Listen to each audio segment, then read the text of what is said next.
Assalamualaikum warahmatullahi wabarakatuh. Perkenalkan, nama saya Muhammad Fikri Ramadan dan teman saya Putri Amanah dan Miftahul Jannah. Kami perwakilan dari kelompok 5. Di sini saya akan menjelaskan mengenai pembuatan kurikulum inti dan muatan lokal. Pendidikan sebagai hal terpenting yang tidak lepas dari adanya kurikulum.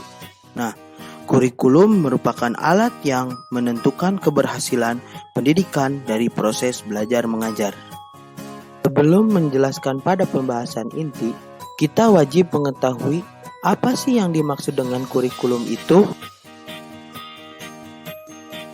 Berbicara mengenai kurikulum berasal dari bahasa Yunani, yaitu kata kurir dan kureri, yang merupakan istilah bagi tempat berpacu atau perlombaan yang telah dibentuk dan harus dilalui oleh para kompetitor. Nah, jadi kurikulum merupakan program pendidikan yang berisikan berbagai bahan ajar dan pengalaman belajar yang telah dirancang secara sistematis atas dasar norma-norma yang berlaku untuk mencapai tujuan pendidikan. Pembahasan selanjutnya yakni pembuatan kurikulum. Pada proses pembuatan kurikulum terdapat 4 tahap. Yang pertama, merumuskan apa yang akan kita capai. Kemudian yang kedua, menentukan isi atau bahan. Yang ketiga, merancang metode. Dan yang keempat, menentukan alat evaluasi. Menurut S. Nasution, proses pembuatan kurikulum dimulai dari perumusan tujuan, diikuti oleh penentuan atau pemilihan bahan pelajaran, kemudian proses belajar mengajar, dan yang terakhir alat penilaian. Nah, komponen-komponen tersebut perlu dikembangkan dalam kurikulum dan pendidikan. Nah, pembahasan selanjutnya yakni mengenai kurikulum inti.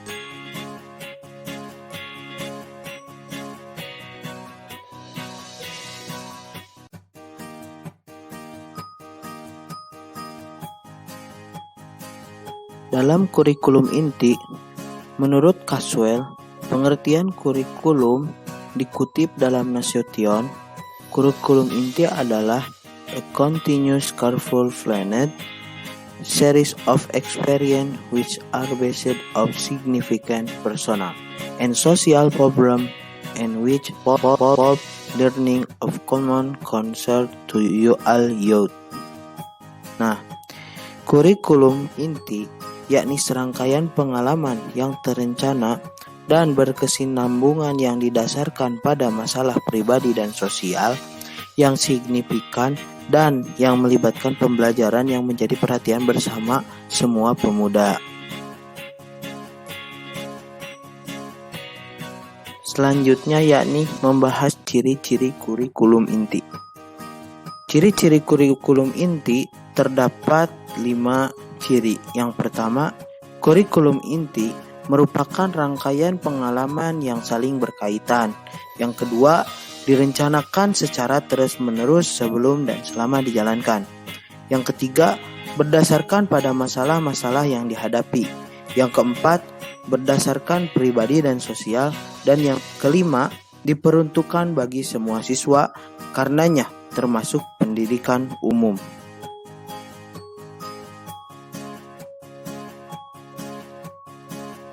Nah, kurikulum inti disebut juga sebagai kurikulum nasional karena kurikulum inti disusun dalam rangka mewujudkan tujuan pendidikan nasional, yaitu menciptakan para lulusan menjadi manusia Indonesia seutuhnya.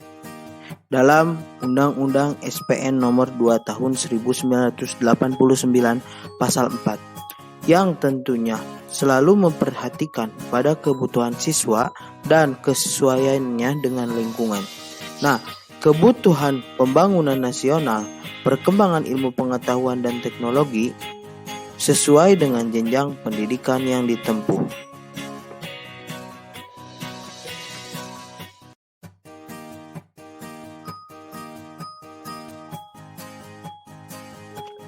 Selanjutnya yakni dasar pelaksanaan kurikulum. Di dalam pelaksanaan kurikulum, terdapat banyak faktor yang harus dipertimbangkan untuk mencapai tujuan dari kurikulum tersebut. Adapun faktor di dalamnya penyusunan kurikulum mempunyai 3 landasan, yakni landasan ideal, landasan hukum, dan landasan teori. Yang pertama, landasan ideal.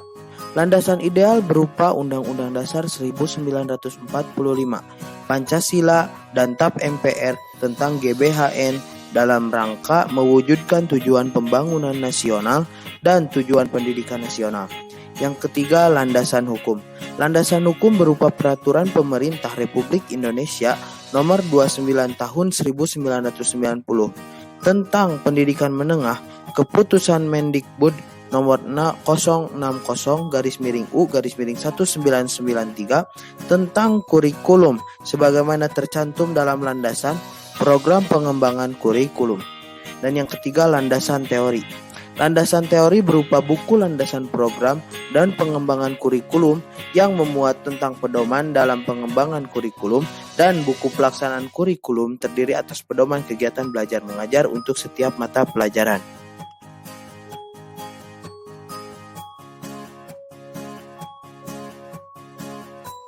Selanjutnya yakni asas-asas penyusunan kurikulum inti. Kurikulum juga memiliki asas-asas yang terdiri atas asas filosofis, asas psikologis, asas sosiologi, dan asas organisatoris. Yang pertama ada asas filosofis. Di dalam asas filosofis, tujuan pendidik tidak terlepas dengan unsur filosofis seperti mendidik anak untuk menjadi manusia yang baik di dalam masyarakat.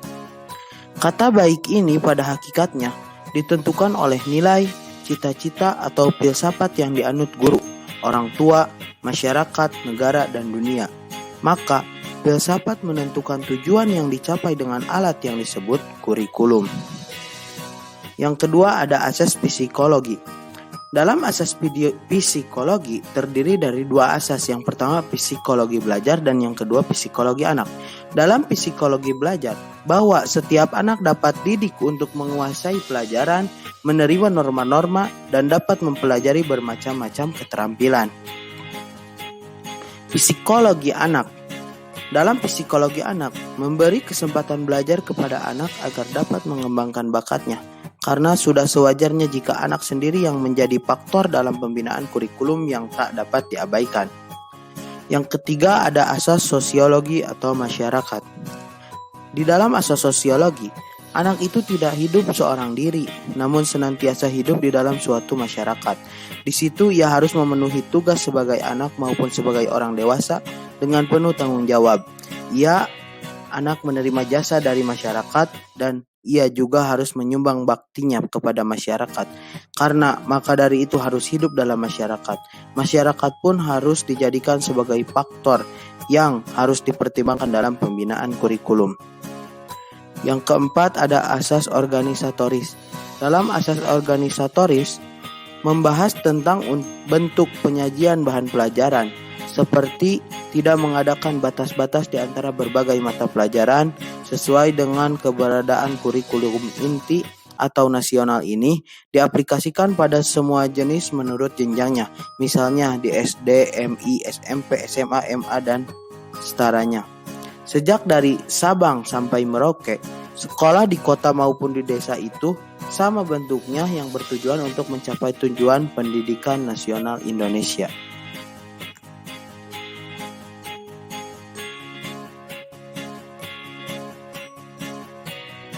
Pembahasan selanjutnya yakni pembahasan mengenai kurikulum muatan lokal. Kurikulum muatan lokal adalah seperangkat rencana dan pengaturan mengenai isi dan bahan pelajaran yang ditetapkan oleh daerah sesuai dengan keadaan dan kebutuhan daerah masing-masing, serta cara yang digunakan sebagai pedoman penyelenggaraan kegiatan belajar mengajar. Program pendidikan yang isi dan media penyampaian dikaitkan dengan lingkungan alam, lingkungan sosial, dan lingkungan budaya, serta kebutuhan daerah dan wajib diikuti oleh siswa daerahnya itu sendiri.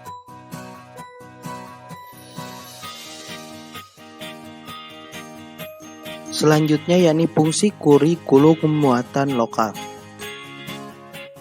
Ada beberapa fungsi kurikulum muatan lokal, diantaranya yang pertama, melestarikan dan mengembangkan budaya daerah, dan yang kedua, meningkatkan keterampilan di bidang pekerjaan tertentu, ketiga, meningkatkan kemampuan berwira swasta, dan yang keempat, meningkatkan kemampuan berbahasa Inggris untuk kepentingan sehari-hari.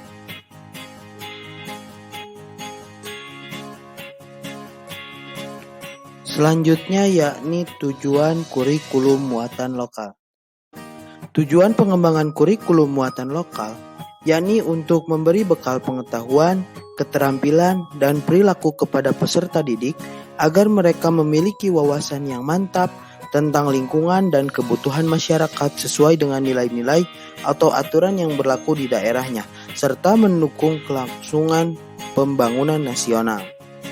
Depdiknas tahun 2006, secara umum muatan lokal bertujuan untuk memberikan bekal pengetahuan, keterampilan, dan sikap hidup kepada peserta didik agar memiliki wawasan yang tepat tentang lingkungan dan masyarakat sesuai dengan nilai yang berlaku di daerahnya, dan mendukung kelangsungan pembangunan daerah serta pembangunan nasional.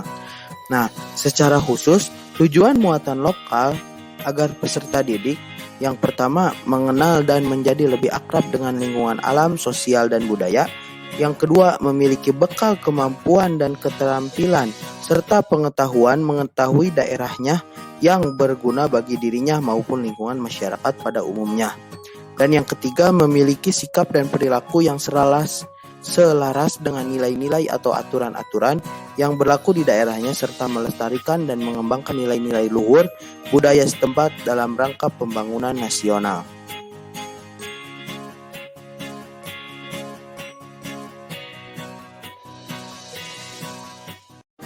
Secara lebih rinci, kurikulum muatan lokal membekali peserta didik memiliki kemampuan berbudi pekerti luhur, berkepribadian, mandiri, terampil, beretos sejak, profesional, produktif, sehat jasmani dan rohani, cinta lingkungan, kesetia kawanan sosial, kreatif inovatif untuk hidup, mementingkan pekerjaan yang praktis, dan cinta budaya tanah air atau memiliki jiwa nasionalisme yang tinggi. Kurikulum muatan lokal merupakan bagian integral dari KTSP jenjang pendidikan dasar, baik pada pendidikan umum maupun pendidikan khusus, sehingga dalam mengembangkan KTSP yang dilakukan oleh daerah harus mengakomodasi muatan lokal, baik terintegrasi dalam materi mata pelajaran maupun dalam mata pelajaran tersendiri.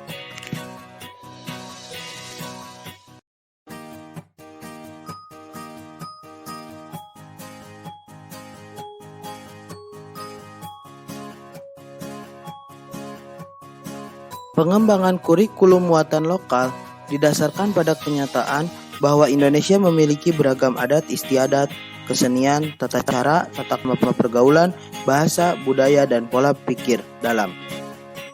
Secara turun-temurun, pembangunan kurikulum muatan lokal dapat berupa 1. Menemukan dan menggunakan fakta-fakta yang ada di daerah setempat sebagai bahan pembelajaran suatu pokok bahasan yang ada dalam silabus. 2. Menemukan dan menerapkan suatu prinsip atau generalisasi untuk menjelaskan kejadian alamiah atau kejadian memecahkan masalah dalam kehidupan sehari-hari atau meningkatkan budaya masyarakat setempat. 3. Menunjukkan kondisi alam, sosial, dan kebudayaan khas daerah setempat yang perlu dilestarikan dan dikembangkan untuk dimasukkan sebagai program-program sekolah.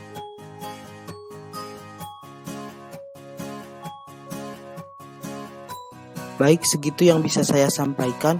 Kurang lebihnya mohon maaf. Wabillahi taufiq wal hidayah. Wassalamualaikum warahmatullahi wabarakatuh.